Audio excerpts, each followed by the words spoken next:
spring of '44, I think, is probably either late February or early March. One night we just walked away. Took nothing with us, just the way we were. You know, what we wore with the paramilitary uniforms, and we walked at night.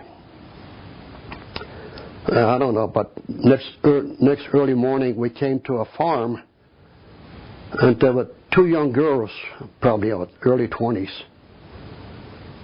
So we asked them for food in German, and they said, "You're not German, are you?" I said, "No, we're not German. We're Polish." So they took us in, they fed us, they put us in the barn, brought the food to us, and told us that you need to get out of your uniforms. So I think we stayed there 2 or 3 days, and there was a string of farms in that general area, and they all had Eastern European help on them. So they managed to get us some boots and get us some civilian clothing and give us some food and tell us where to go and where not to go. So then from then on we would walk at night only and slept daytime. Well, it took a while, you know, and of course we kept getting these leaflets from the B-17s.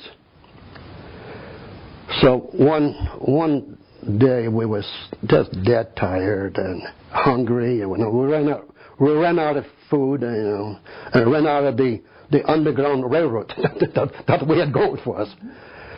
So I said, "Stan, we gotta get some food." So we got back to the main highway, and we looked sort of to the left. There's a German outpost with a German soldier sitting in a chair.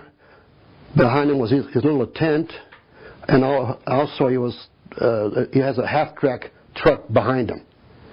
Half-track had rear tires with tracks rather than wheels.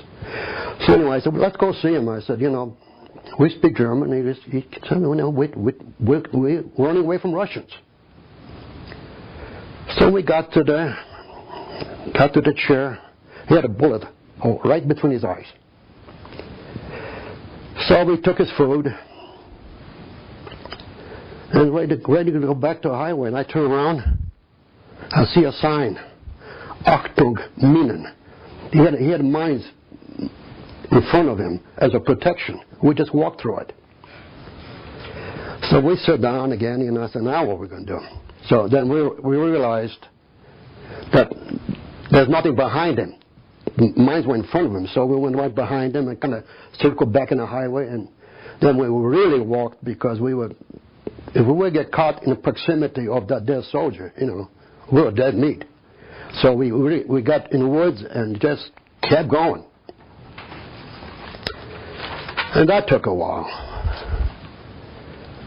So finally the news were getting better because we were getting very, very close to the American lines. So anyway, one morning we went in the woods sleeping, and this guy kind of kicks me, and I looked up, saw strange people pointing rifles at us, raised our hands, "Polonia, Polonia." And the sergeant says, "Are you Polish?" In Polish. I said, "Yeah, we're both Polish." So then they started laughing and gave us a can of lunch meat. Spam? Spam and saltine crackers, and I thought we were in heaven, man. This was it. And then they took us in, and we got in a jeep, took us back to the company, and because this was like either probably April or May 1945. So war is about over. Right, and you had been getting away for several months then, right? Well, yeah, probably a couple months, probably, yeah. So anyway, so we washed mess kits, and they fed us, and everything was good.